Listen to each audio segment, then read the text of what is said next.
Hey guys, Jedi here. Now in this video I'm just going to be talking about Bad Weapons of Enlisted, the future of the series, and more or less what I'm going to do with the series.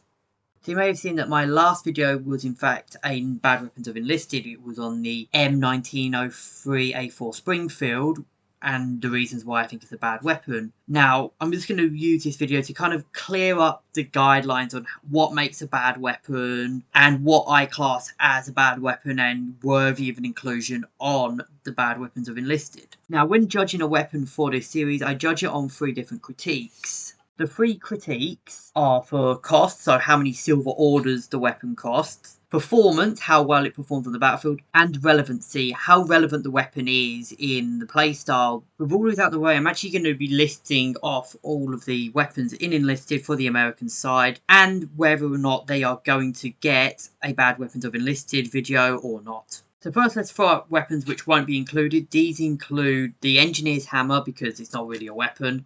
I won't be including grenades or any type of vehicle, which includes tanks or aircraft. But I will be including pistols, melee weapons, and other types of equipment like flamethrowers, mortars, and the radio pack. I will also be including gold order weapons, but I will not be including any weapons from a premium squad because I do not have access to them. Neither will I be including any weapons from closed beta. With that being said, let's start with the video. Let's start with the rifles. The M1903 Springfield. No. This is a very good stock weapon. It's a one-shot kill, and let's face it, it's free, so there's no reason to say it's a bad weapon. The Ross Rifle. I've already completed the video, check it out here. The Lee Enfield. No, this is a direct upgrade to the M1903, so it's pretty good. The M1 Carbine. Yes, this weapon is awful. Very good when you have no alternative, but when you do have the alternative of the Garand or the other carbines, you know, it's rubbish. The M1 Garand. Hell no, this is probably the best rifle in the game. The M1 with the grenade launcher. This one's a maybe. It's kind of in an awkward mix between being complete crap like the M1 and being in between a free kill gun with that grenade launcher. Very powerful with the grenade, but once you get rid of them, it's just the M1. So it's not that good, but it's not that bad either. The M2.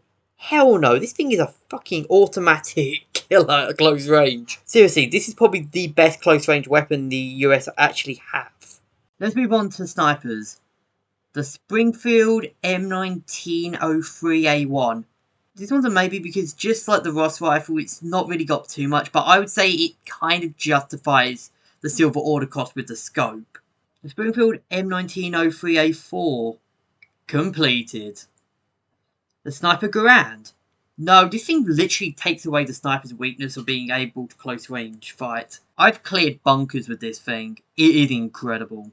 So now let's talk about the assault weapons. The M3 Grease Gun.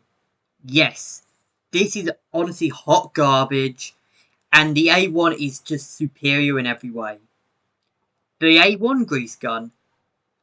This one's a maybe again because, while yeah, it's pretty bad, it at least can be usable as a submachine gun, unlike the regular M1.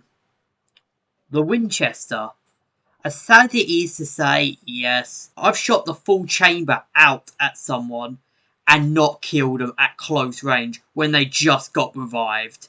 It was hammered so badly by the shotgun nerfs, it is actually unusable.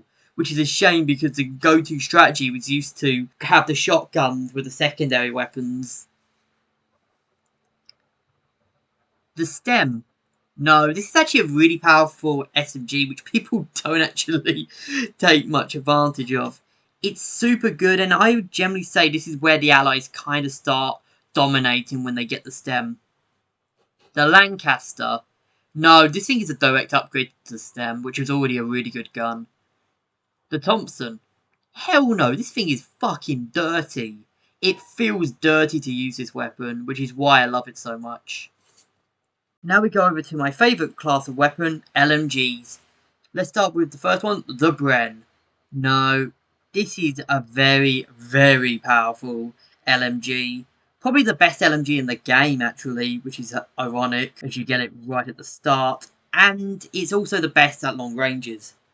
The BAR-A1. No, again, this one is also very powerful, and it's better at closer ranges than the Bren. The BARA2. No, this one was also incredibly powerful with less recoil than either the Bren or the other BAR, and it's incredibly powerful at close ranges. Let's continue talking about pistols and melee weapons. Starting with the pistol, which is the M1911A1. No, this thing is a hand cannon and is essential for snipers and bolt action. Anyone using a bolt action. The knife. No, another pretty powerful melee weapon, even though it is completely outclassed by other weapons, is essential and you pretty much need to use it. The axe. Hell no, I don't want to be crucified by the axe gang. The saber. If you thought the axe was powerful, the saber is nuts. This thing is probably the best melee weapon in the game. You run faster with it, and it's just more deadly than the other melee weapons. Now let's talk about team weapons. The M1 flamethrower. Yes, this is hot garbage, and it's a really bad flamethrower. The M2 is so much better and better in every way, so when you're not the M2, it's worthless to use the M1. The radio pack. Fuck you. The Piat. Hell no. This is a very powerful anti-tank weapon. This can one-shot pretty much every tank in the game. The only tank I've not seen this one-shot is the Panther III.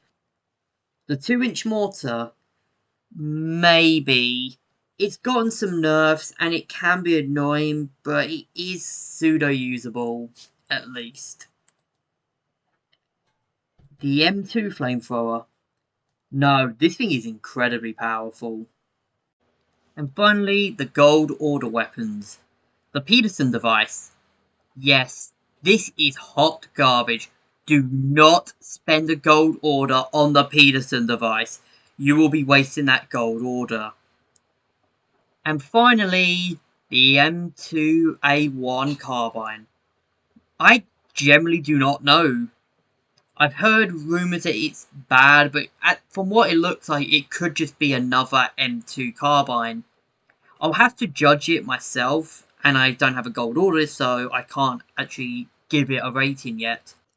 And that's my ranking at the moment. Out of the 30 weapons on the American side, I have deduced that 8 are bad weapons. I've already made a video on 2 of them, which is the Ross Rifle and the A4 Springfield, meaning that there are still 6 videos to do. I've also said that 5 may receive videos in the future, which means that 17 weapons in this game are actually really good. Anyways, I hope you enjoyed this video and have a heads up on what bad weapons could be in the future.